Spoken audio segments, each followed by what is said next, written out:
like to introduce right now my co-director on our steering committee, Ace Levine, who will be fielding questions in the chat. So Ace is going to kind of distill your questions and help put them to the panelists for today. So welcome and thanks to Ace. And in a moment, I'll introduce our panelists. So I'm going to say a few words about, first about JCAN, who we are, and then a little bit about the work that we've done to just set the stage for what you're going to hear from our panelists. So JCAN, the Jewish Climate Action Network, NYC, we started about 4 years ago, right around the last presidential election. We started in Ace's living room. And we are about a group of about 30 people, and we generally are about 20 people meeting each month to organize ourselves around climate action work. So we're an active group of 30 really plus, and we generally have about 20 people in a monthly meeting, which serves to both provide support, bring in speakers, and let us focus our work. We define our work as learn and educate. We're learning, and then we want to educate, and also act and advocacy. And activism for us is showing up at some of the sort of movement-wide marches or movement-wide activities. And advocate is really what we're focused on here today, looking to influence our legislators to make the kind of changes we need at the governmental level. Not everything can be accomplished through government, but government is an important place for action. So what I want to share is we have worked at the state and the city, and we now hope to work some at the federal level. At the state level, we were very active over the last couple of years in a campaign known as New York Renews. So here in New York State, this was a campaign that started with about 40 organizations statewide and has grown to over 250 organizations of all types. Faith, labor, community groups, environmental justice groups, all types of organizations. We together were able to pass a groundbreaking law in New York in 2019, which is still a source of great pride and excitement for the impact that it's having both in New York State and in the country. And the law is committing New York, has committed New York under law to achieve zero emissions in almost all major sectors by 2050, with major and important milestones along the way.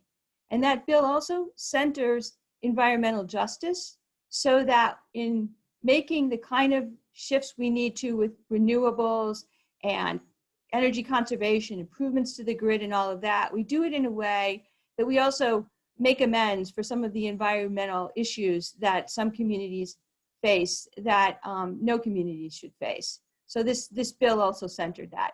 And not only is it making an impact in New York, but it is a source of the environmental justice provisions that the Biden administration adopted into their platform. And this is where your work as an advocate can not only have an impact on the local level, but really can have an impact in moving the entire nation and the globe forward. The last thing I'm going to say before introducing our first panelist is I just want to highlight for a moment a few things we've learned. We've learned that you learn as you go, learn on the job. We've learned that this work is about relation building with your legislators, if you can possibly get that. We've learned that it makes a difference to put these issues on in front of your legislators. It helps to keep them focused. You might ask, why are we doing this? They're very busy, they have a lot going on, and the more you come back, you know, the more attention the issues get, the squeaky wheel gets addressed. We've learned that you can build power by bringing your numbers together.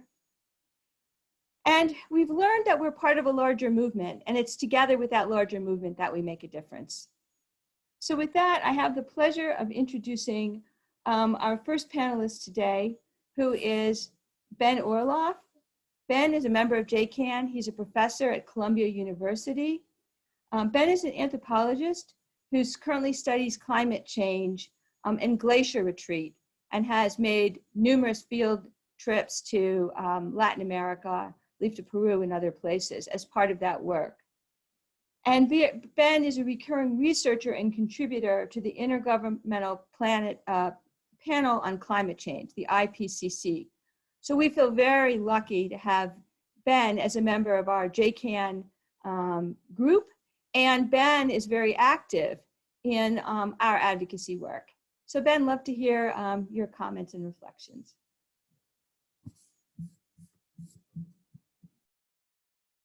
Unmuting here. I feel very fortunate to be part of this group, and I thank you for the invitation. There are things we can do as individuals, but there's so much more that we can do together.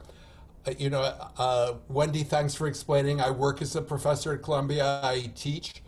I direct a master's program called the Master's Program in Climate and Society. So that's 30 students each year who are getting masters directly in this area. A number of them work in advocacy, some with government, nonprofits. And I do work on these international climate reports. But when Trump was elected in 2016, I felt I could no longer say I gave it the office. I'm doing my work and I can just take off when I leave my work. I really wanted to do something more. I wanted to feel more connected and in a way frustrated just to put out these reports and these articles in the classroom. It's not directly engaging. And so I looked at a variety of groups and I thought, there are a number of different climate groups, and I came to join JCAN. I'd already had some experience with the Greening Committee at a synagogue here in New York, making the building greener, recycling, more energy efficient, working with neighborhood parks, swaps with appliances to reduce waste, but wanted to do something a little bit bigger. And then I also thought, our synagogue has a homeless shelter, and one that I've admired, had worked on it with it till the pandemic. And if homelessness is a Jewish issue, there are some Jewish homeless, but there's also the long Jewish legacy of justice, of poverty, of attending to the stranger, of just the moral ties that bind us all together. And I have to say, there's a way where we're sort of all becoming homeless, or at risk of becoming homeless. With Hurricane Sandy in 2012, my mother-in-law, who was living in New Jersey, was certainly not a climate refugee, but she was climate displaced. She lost power in her building for close to a week and was camped out on the couch in our living room. So I have directly experienced climate displacement. Lucky that she had us nearby to come to and could return so easily. Not everyone has such family networks. And so if the homeless justice work really directed me to this other aspect of Jewish justice work, and I joined JCAN, and how much I've learned, as Wendy is saying. We've worked with city council people on a lot of adaptation, like the street trees that help so much with heat island, the heat waves we get in cities. We've worked on composting. And it's the ties with our state senator, Robert Jackson. You'll be seeing a clip from him that have really been most striking. Visiting his office several times, getting to know his staff as well as him, getting to learn how the calendar works in Albany so you know what's the appropriate time to write, when a thing's actionable. We're in a blue state here in New York, and I imagine some of you are in blue states, others perhaps in purple or red states. Even in blue states, as Ace was saying, you've got to keep the issue front and center. Many other issues. They don't advance on their own. You can't assume that just because your representatives are Democrats that they're going to work hard on climate. They'll vote for it, but they need to do much more to push it through. How much we've learned of that, how much we've come to see also that legislative activity is crucial, that we see how Biden is bringing executive orders to undo some of the executive orders of Trump, but those come and go, the legislation lasts. So we've really identified the legislature as a key place to operate. So it's good to do this, it's good to feel effective. It's really great to have the committee, the JCAN, so we can go as a group. When I was online for early voting in November, Robert Jackson was there on the street. He recognized me, I recognized him, and I have to say, it made me feel more connected to the community, to the process, to how good it is to have those ties. So the JCAN meetings, we have a strong sense of solidarity. I want to emphasize how diverse we are in terms of age.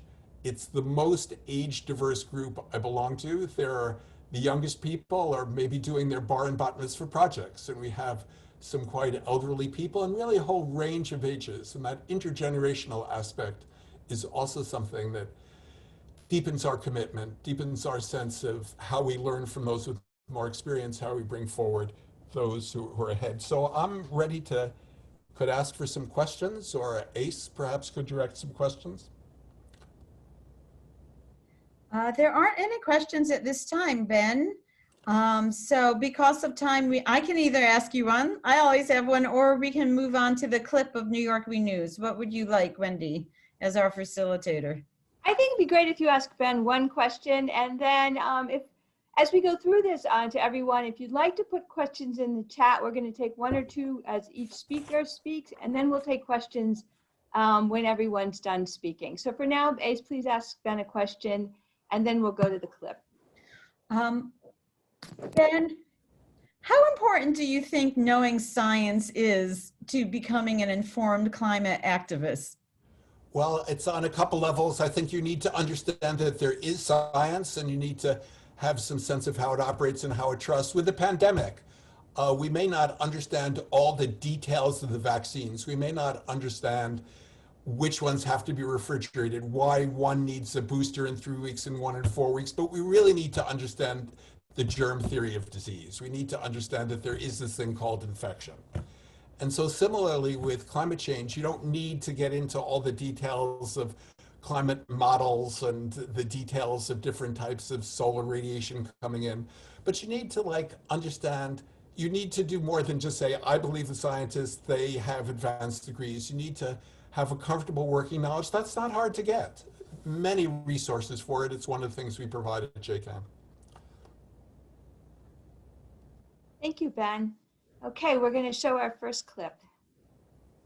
And this is of Senator Jackson, you've just heard Ben mention.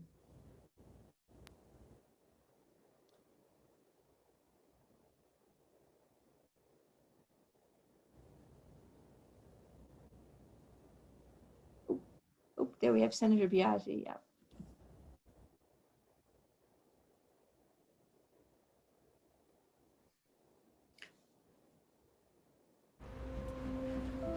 The world I grew up in is not the world I want to live in, where fossil fuel corporations put their profits over our lives and our futures,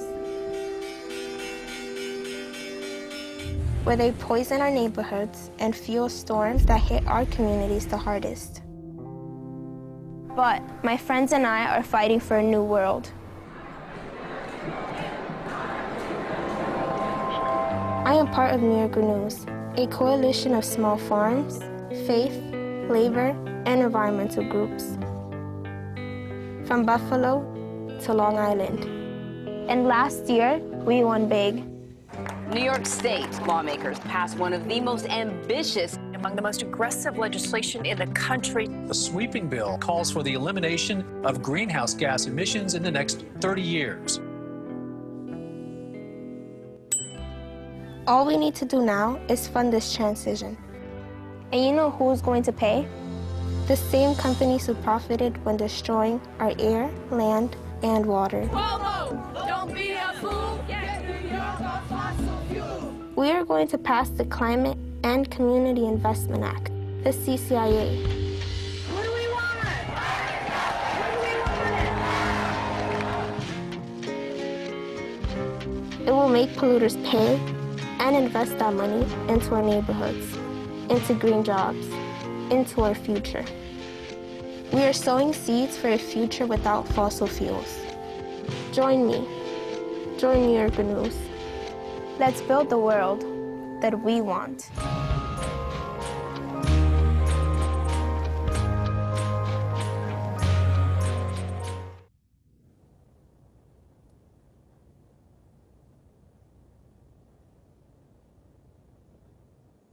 Okay, thank you. And as Ace said, that was actually, the first clip was of New York Renews, which is what we had originally planned. And that is the coalition that I mentioned that we've been actively supporting with our advocacy with Senator Jackson, and in a little while you're going to see a clip from Senator Biaggi, and altogether about 7 different state senators and assembly members, whether in lead or and participating in the visits.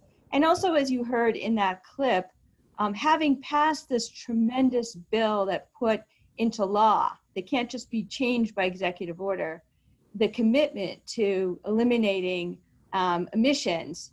Now our advocacy efforts at the state level are focused on raising money that will help to accelerate the change, and that is known as the CLUM, Climate and Community Investment Act.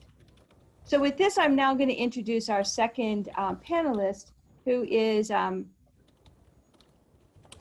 Jesse Thompson. And Jesse is also handling our tech for today, so we thank you, Jesse. We learn as we go. Yes. Jesse has been volunteering with and a very active member in JCAN for the last several years. She lives in Upper Manhattan, also in Senator Jackson's district. She's been organizing, and she's become the lead to Senator Jackson, as you'll hear about. She's also very active in her synagogue, was active in the fall with Dayenu in the Get Out the Vote, the Chutzpah 2020, which many JCAN members as well, but Jessie was absolutely in the lead. And in her professional life, we'll hear what instrument she plays. So this is definitely a new and different part of her life. So with that, Jessie, we'd love to hear from you, your experiences and reflections on being involved in advocacy. Sure, thank you. As I just try to get this all pulled up here. Thank you all for being here. I'm honored to have been asked to participate in this panel. So as Wendy alluded to, in my professional life, I am a classical musician. I play the viola in a string quartet, I teach, I freelance. Why am I here? That's kind of maybe the first question that you all have. I've kind of stumbled my way into this current role in climate activism and advocacy. I've always cared about these issues, but hadn't, until a few years ago, hadn't gotten involved in any sustained way. I made personal choices, recycling and trying to compost and reducing waste and those kinds of things, but hadn't gotten involved in this in a bigger way until fairly recently. So I got involved with the environmental justice team at my synagogue in Upper Manhattan, Fort Tryon Jewish Center, if any of y'all are here, when it formed about 5 or 6 years ago as part of a larger social justice initiative at the shul. Our efforts at first were largely centered on internal work, getting recycling going, eventually getting composting going, and some direct action in the neighborhood, some neighborhood cleanups and things like that. This is not to say that these aren't important initiatives. They are extremely important. And we wanted to find a way to get a lot of people involved in a hands-on way. And these are really great activities to do that. But then we started paying more attention to possibilities for advocacy as well. By this point, over the last 4 years, there hasn't been a whole lot of possibility for movement on the national level. But a few years ago, there were some developments on the state level here in New York. I hadn't previously paid a whole lot of attention to politics in Albany. I had always sort of thought of it as a place that good ideas went to die, and that where not much happened. There was a lot of political gridlock. But in 2018, Democrats won a majority in the state Senate. This is not to say, of course, that all Democrats are immediately great on climate, but it's a sad truth that one political party does seem to have kind of a monopoly on climate denial at this point. Anyway, Democrats won a majority in the state Senate, and there was a new opportunity to pass progressive legislation on many issues, including climate. I, at that point, learned about the Climate Leadership and Community Protection Act, the legislation that Wendy referred to earlier. And then through a fellow synagogue member who at the time worked for a Jewish environmental organization, I was connected with Wendy, from whom I learned more about the legislation, and she actually came to talk to a group from our synagogue about it, and we did some advocacy work around this legislation, writing letters, making calls, that sort of thing. I gradually started to become more involved. After meeting Wendy, I started going to JCAN meetings when I could. I attended a lobby day in Albany on behalf of the CLCPA. I participated in a couple of meetings with my state senator, Robert Jackson, and his staff, and the legislation passed in the spring of 2019. It was thrilling to have had even a very small part in making this happen. And of course, we all recognize that this win was possible thanks largely to years of organizing efforts from activists on the ground and groups like the New York Renews Coalition. So now, as the video clip referenced, the push is on for sort of the second piece of the legislative puzzle, which is putting funding in place to make this transition happen, to make the necessary investments in our most vulnerable communities. And we're looking for this funding to happen by imposing a fee on polluters. So fast forward to this past fall, the New York Renews Coalition started asking people to meet with their elected officials. Of course, this time, all of our advocacy had to be over Zoom. No big rallies in Albany, we couldn't be all together in the same way. But in a way, it opened up these possibilities for more people to participate since they could do it from their own homes. So when the emails went out from New York Renews asking, would you be interested in meeting with, a state elected official? Checked the box yes. And then, would you be interested in leading a meeting with your elected official? And I thought for a second, this wasn't something I'd ever done before, but I checked yes. I felt like I was ready to push myself a little bit, thanks to what I had learned and the support that I had gotten from being involved in JCAN. So I ended up actually co-leading a meeting with another person who was totally new to climate activism. New York Renews provided training and sample scripts and lots of support along the way. So I never felt like I was doing this on my own. I actually ended up co-leading 2 meetings with the senator. The attendees included several JCAN members of other environmental groups in the district, a large group of high school students, which was really great, some longtime activists, and some people who had never before met with an elected official. We made our case for the Climate and Community Investment Act, both using talking points that New York Renews had provided, but also talking about what funding a just transition to a renewable economy would mean for us and for our communities. And so knowing that in our district, there is real economic need. Even before the pandemic, many residents were experiencing food and housing insecurity. And that need, of course, has only increased in the past year. So we emphasized the economic benefits of this legislation, the creation of thousands of good green jobs and investments in infrastructure that would be focused on low-income communities of color that have dealt with decades of disinvestment. And we also focused on the positive health impacts this could have on communities in our district that have some of the highest asthma rates in the city due to their proximity to major highways and other sources of pollution. We also emphasized that in this time of so much immediate need, the CCIA would actually create a new, totally separate funding stream through this emissions fee that to accomplish all of this. And it wouldn't be competing in a way with other important and immediate needs for funding in the regular state budget, and wouldn't require raising taxes. I mean, I also think we should probably raise taxes on the wealthy, but that's a separate discussion.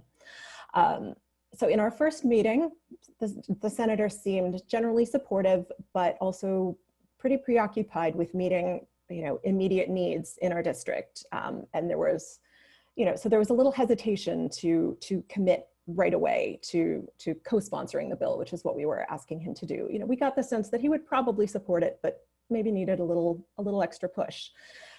We had a second meeting with him a couple of months later. We returned with more information about the bill around some updated language since it had first been introduced, and with even more constituent support. I think I counted 27 people on the meeting, which would totally not be possible in real times. We wouldn't all fit in his office.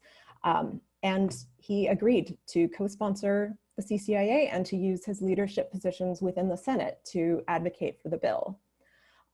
In both meetings, Senator Jackson specifically said that having constituents push him on this issue is important, and it helps him to keep it front of mind. He has consistently voted in favor of climate legislation, but it's not necessarily his primary area of focus. So hearing from his constituents that we care about this, and especially hearing regularly from organizations like JCAN, has pushed him to be more vocal in his support and advocate for these issues himself. So I guess to sort of sum up, developing relationships with elected officials works. You might feel a little like a broken record bringing these issues up again and again and again, but as Wendy and as Ben said, elected officials are hearing about a lot of concerns from a lot of different people, and keeping climate concerns on their radar raises the chances that they'll act on those concerns. And even more so, the more the elected official and their staff get to know you and your organization, the more they will feel accountable to you. We feel more accountable to those with whom we have built a relationship over time and are more likely to act in ways that reflect that. And as for getting involved in this kind of work yourself, know that you don't need a background in climate science or a super deep understanding of the minutiae of climate policy in order to be effective. I certainly didn't when I started. There are groups that have been working on and organizing around these issues for years, so use them, right? You don't have to figure this all out yourself. So if you're here in this panel, it's likely you already know someone who is involved in climate advocacy or know someone who is. So, find a group in your area, go to a meeting and find out what they're working on. In a way, it's easier now than ever since everything is on Zoom. Get on some email lists. People love to send you emails to find out what other groups are working on at the local or state or national levels. It just takes a little time, a willingness to be a newbie for a while, and to learn from the work that others are doing. The more, and the last thing I wanted to say is just the more that I have done this, the more that I've gotten involved in this work, the more relationships I've built with other folks who are doing this work. And this really helps me to stay motivated and to feel both challenged to take on new roles and feel supported in doing so. So thanks so much for the chance to share my story. Thank you, Jessie. It really, really, I think, laid it out so clearly, and we'll be happy to take questions for Jessie after we hear the clip, and then we hear from Lori. Thank you again, Jessie. That was fantastic. Thank you. Let's see if I can.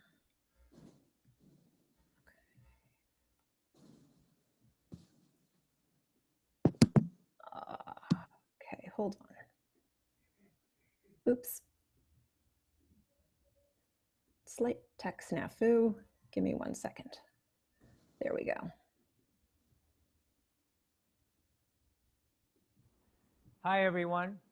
I'm New York State Senator Robert Jackson, representing the 31st Senatorial District that stretches from Marble Hill down to Chelsea, covering 13 miles of Manhattan. Since I joined the State Senate in 2019, I've spoken up loud and clear about the importance of climate justice for our state.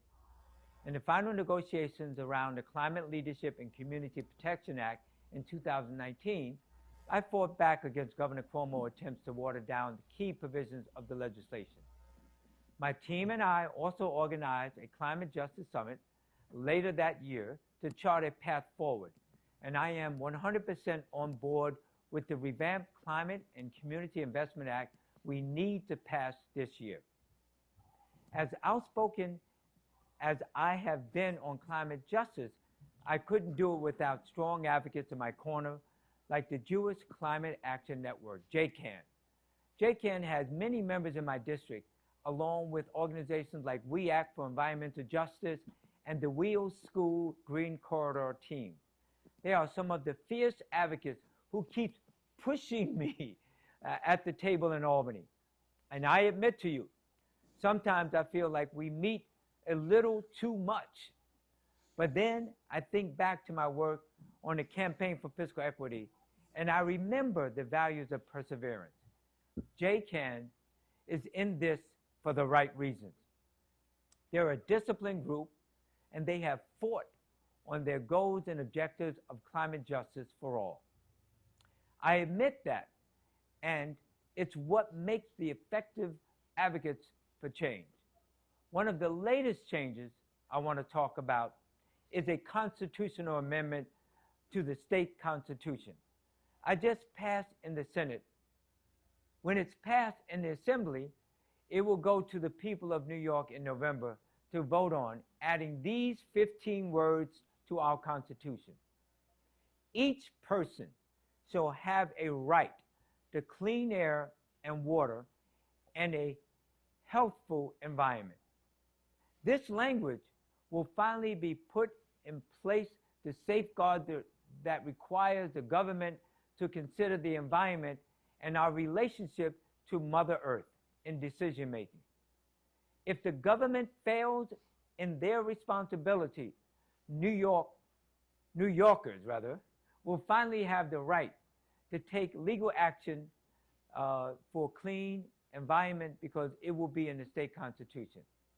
One of my colleagues on the other side in the Senate asked me on the floor when we were about to vote, how does this legislation define healthful and clean?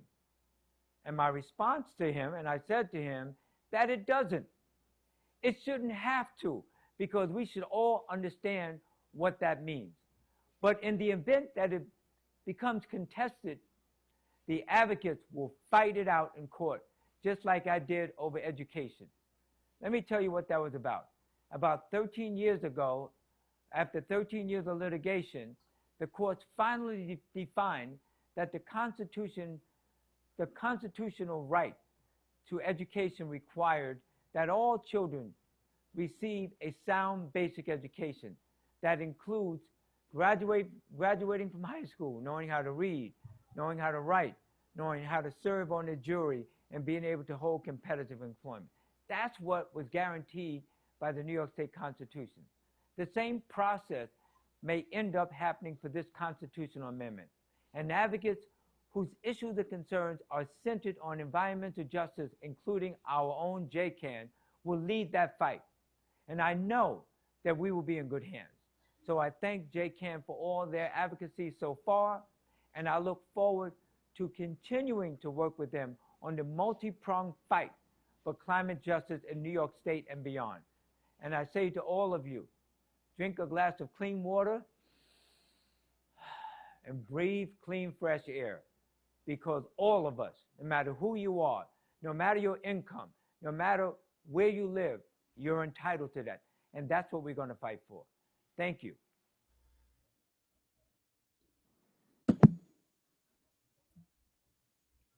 Thank you. Thank you for sharing that. And that's our own Senator Jackson. And so now the last panelist who's going to speak to you is Lori Robinson. And Lori has business degrees from Cornell and the University of Michigan. And after a stint in the business world, Lori moved into the nonprofit sector.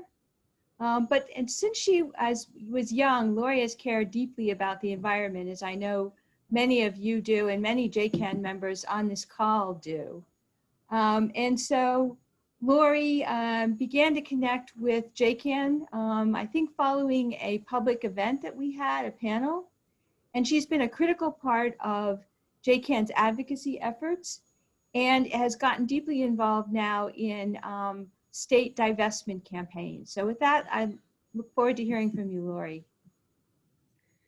Thank you, Wendy. And thank you, as my co-panelists say, for joining us today. My journey is a little bit different to get here, as is everybody's. Ben's was a little more academic. As Jessie said, while she was always concerned and proactive in her personal life, she sort of fell into this. As Wendy referenced, mine's pretty much started as a kid. I grew up in a somewhat rural setting, and my happy place was and still is being in the woods, just hiking and exploring, and nature just kind of fueled me. And then when I was in graduate school, it was the first time I ever lived in a somewhat urban area. And I was just horrified and astounded by all the litter that I saw. And I didn't really understand how people could have such little regard, in my view, for the area in which they lived. So truthfully, I just started to pick up trash on my walks. And that was the start of my neighborhood cleanups, no matter where I live. And I've lived in a lot of places, probably too many places, but I still do that cleanup today, whether I do it alone or a more organized fashion. And some people in my town know me as the trash lady, and it's actually a moniker I wear with pride. But so I was always very involved in local cleanups, and then kind of jump ahead 30 plus years. And how did this topic is, how do you translate your interest and concern into action and advocacy, which is today's session. About 4 years ago, I retired, and coincidentally, that's when JCAN was really moving ahead. A friend of mine mentioned JCAN to me, so I gave it a chance, went to a couple of meetings, and was a bit reticent because I didn't know anyone, but I figured they were like-minded people. And it's been an incredible experience. And whether you're in New York City, you're in California, anywhere in the country, a small town, a big city, there are organizations there for you to join to start, again, on a small level, you can local, state, or government.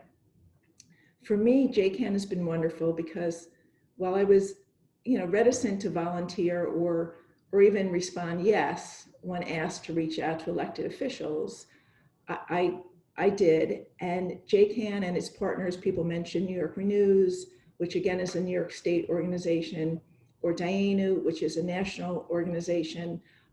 Obviously, there's the Sierra Club. They have made it really easy to get more active and involved. These organizations offer incredible support networks, and they basically will hold your hand, as they did mine, as you take baby steps to get more active. I felt I needed to be spoon-fed, which I really did when I set up and led my first meeting with an elected official. It was my New York State representative, a gentleman named Senator Serrano. I'd never been politically active, but yet I really found it interesting to understand the layers of government and also how legislation gets enacted, something I was totally unfamiliar with. I think Wendy referenced that I've gotten involved in a campaign called Divest New York. There are similar campaigns throughout the country to get New York State to divest its pension fund from fossil fuel companies. It's about a $7 billion fund. This was something that I had already started to do with my own investments, albeit a lot smaller than $7 billion. And given my business background, I felt it was a natural fit for me. The fossil fuel industry is not only a huge violator of our environment and a huge polluter, but financially, that industry has not been doing well. So it's prudent for investors to remove their funds. So it's both a health concern, really threefold: health, to me, moral and ethical, as well as financial incentives to move away from that. So back to New York, Divest New York, which again is a very well-established grassroots organization run mostly by volunteers. But so there was no need for me to be a trailblazer. So again, it felt very safe. The group laid out very actionable and doable steps. call, write, disseminate information. Well, after about 8 years, and again, my involvement was fairly short, New York State Controller committed just last month, actually, to divest New York State's pension fund from fossil fuel companies. It's a huge win for the campaign, for New Yorkers, and quite honestly, for the country. New York has been at the forefront of climate legislation, as some of my other panelists had mentioned. A key learning here was that we approached this with a two-prong approach. One was to talk directly with the controller and to try to get him to agree with the points and take ownership of this. And two was to try to push through legislation, because if he was not going to agree to it, then perhaps legislation could be passed such that the controller had no choice but to divest. So I would say a key learning in this is, because he did agree to it, the controller could look like the hero and the public could look to him with appreciation.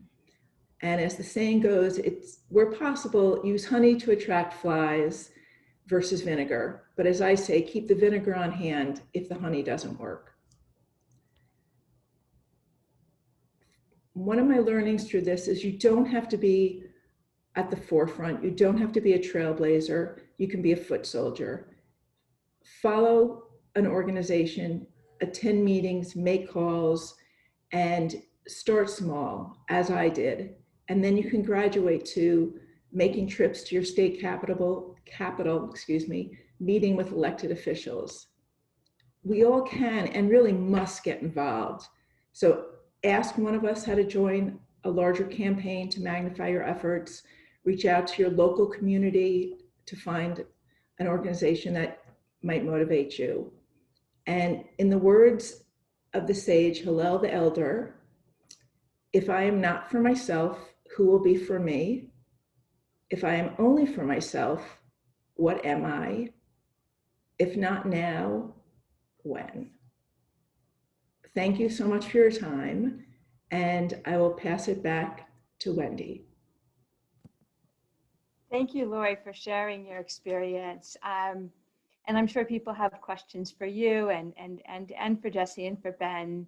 And we're going to try to get to at least a few of those questions. And I have one I want you to think about, which is in 10 words or so. What's a typical agenda for a meeting, and how do you get a meeting scheduled? So we're going to come back to those two questions to the veterans here in just a few minutes. So Jesse, now, if you could play Senator Biaggi, who is becoming a climate champion and someone we're working with actively right now.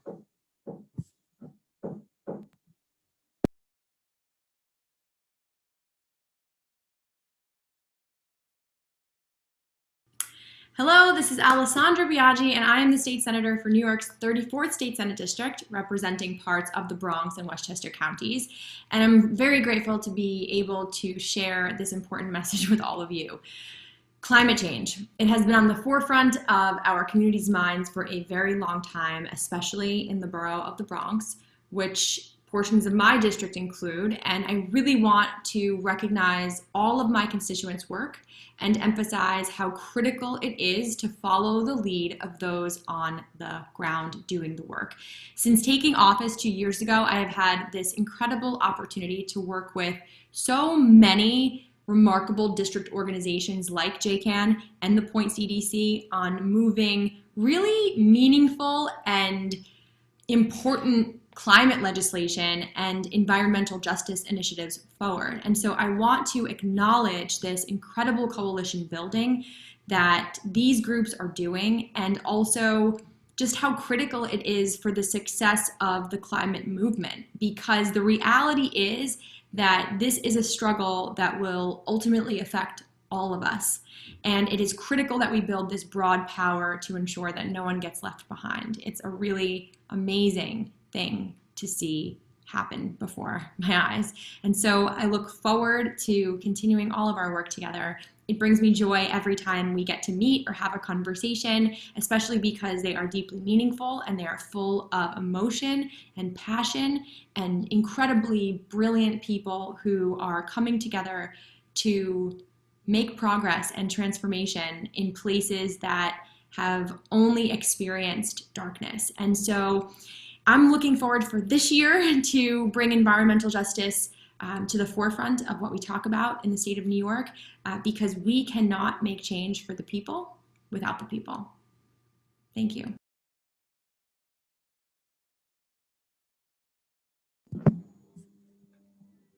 Okay, so now we've heard from Senator Biaggi. Ace, do we have some questions from the chat that we want to start with? We'll make time to answer those 2 questions I posed over these next few minutes. But do we have some questions from the chat? 2 questions, thank you, Wendy. And first off, I want to thank all the panelists. You know, it was so great to hear your testimony to the work that you've been doing. I love the clips. I think they're great. And also, Jesse, thank you for that awesome tech. That was wonderful. For the rest of you, there were a couple of questions, and I want to, there are 2 in particular from Jenny that I want to, well, there's 3. Let me put them out there. The first one is, how do you cultivate those relationships? And what tactics are most effective in supporting green legislation? So how do you cultivate your relationship? How do you support most effectively this green legislation? And once you have petitioned them and you've met with them, what kind of follow-up do you do, and how often, and what happens to make it fresh? Or is it just, you heard Senator Jackson say, you know, sometimes we meet too much, right? So but then he quickly said, but hey, good for JCAN, right? So persistence seems to be positive if it's done right. But I do want to say one thing first about cultivating relationships, and then I think that question should be for any of the 4 of you, Wendy, Jess, or Ben, or Lori. To cultivate relationships, show up. They seem to really, really appreciate that you show up in their office, that you show up in Albany, that you keep wanting to meet them. And then when they organize, we actually got to know very closely a key person in Senator Jackson's office, his deputy chief of staff, who is a wonderful person. And through that person, we really were able to spend more time with Senator Jackson. So I think relationships are really key. So the rest of you, what other tactics should you use to cultivate relationships?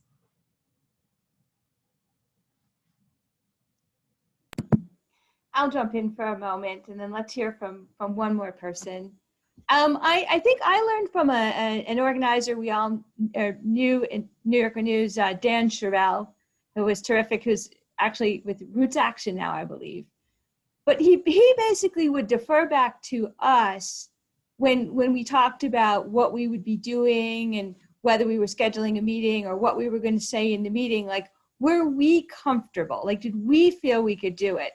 So I think if you really sort of anchor the work around, does this feel like we're building a relationship, your own gut about what it takes to build a relationship, that will guide you. So even if the campaign you're involved with says we need to have another meeting, or can you meet with the legislator again?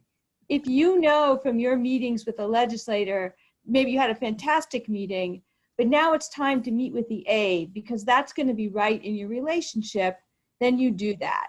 So that's my take. And I think, Jesse, were you going to add something? You know, just kind of echoing your points to what Ace said, just to show up and keep showing up.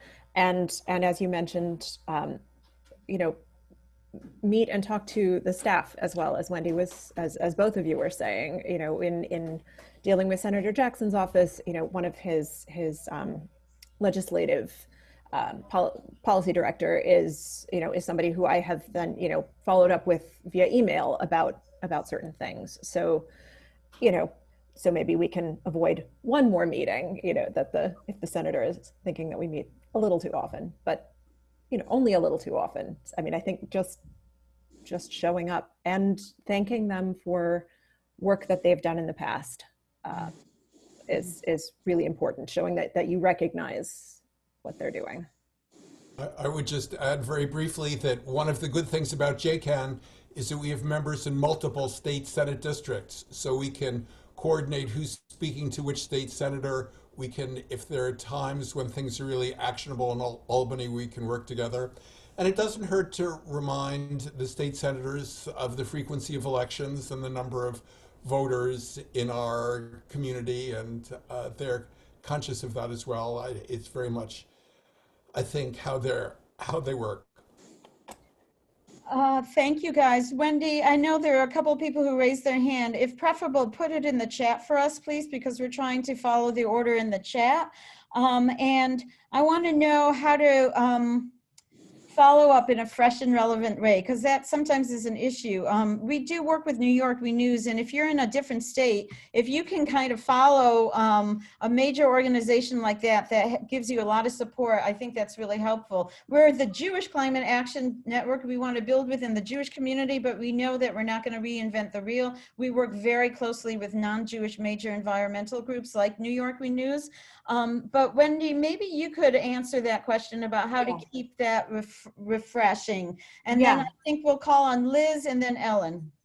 Great. Yeah, one thing that was coming to mind is trying to connect with them in different ways. So for example, specifically with Senator Biaggi, when we had a meeting with her in the fall, and we were meeting with also representatives from The Point, which is in the South Bronx, and an environmental justice group. We heard her having an interest in doing an op-ed. We heard that from her staff. And so we followed up recently with New York News and The Point and ourselves and her staff towards her doing an op-ed. So it was just a fresh and new way to connect. And we hope help to educate, through the article, but also deepen their commitment. Like by virtue of them having to be involved in writing the op-ed, it also takes them deeper into what the work's about. Thank you so much. So let's see, Elizabeth Colton, Liz.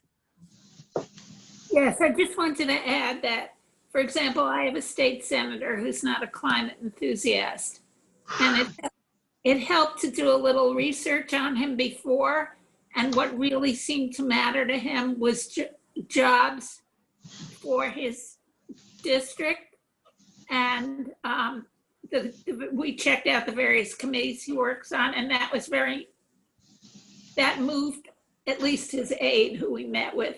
The other thing is, do not underestimate the power of saying that you represent the Jewish community, because we come from a variety of Jewish associations and synagogues and not synagogues, but they like the fact that we're in the faith community, but they also know, we emphasize that we have connections with a lot of Jews, and they know Jews vote. So no, it does help to say that we come from Jewish backgrounds and we reach out to Jewish institutions, and that seems to make a difference to the legislature. Thank you, Liz. Excellent points. Ellen, just real quick, because we're running out of time and we want to do one last thing. So I was just wanting to ask, we have a very non-transparent legislature in Massachusetts, and our speaker had been there forever, just walked, and now there's a guy just in mostly his footsteps.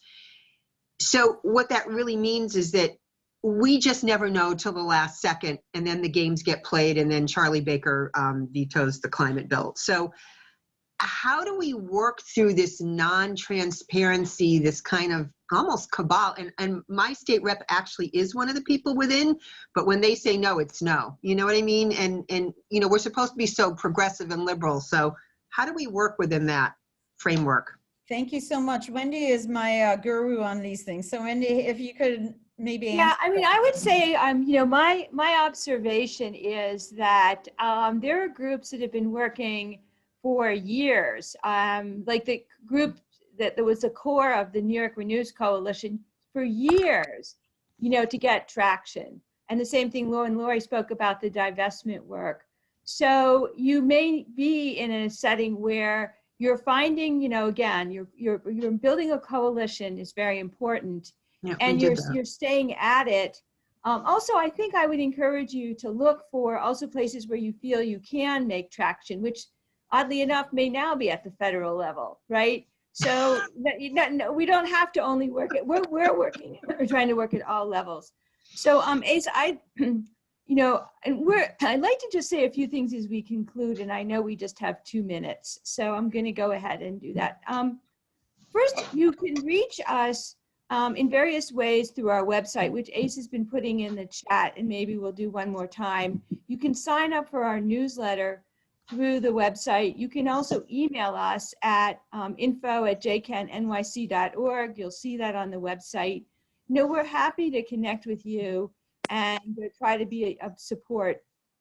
There's also, we haven't mentioned it, but Jewish Earth Alliance and Dayenu are both organizations working nationally. You'll see information about them on our website.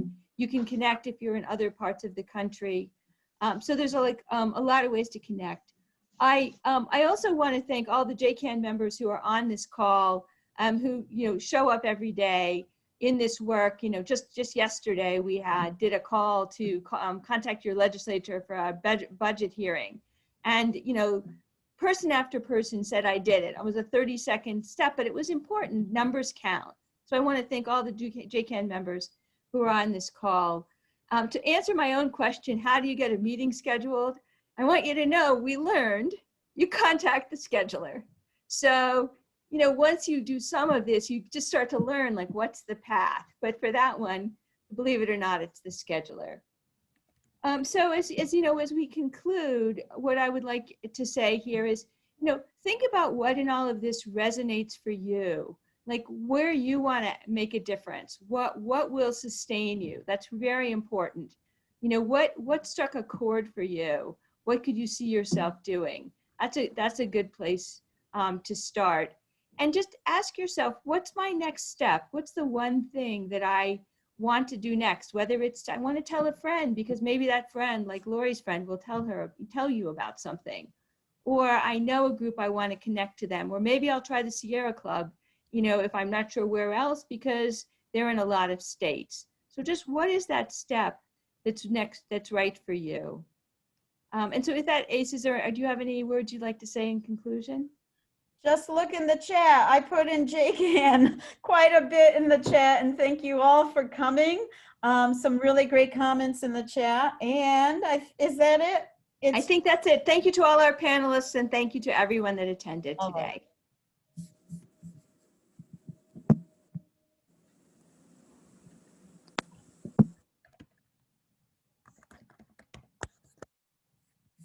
Okay, let's see.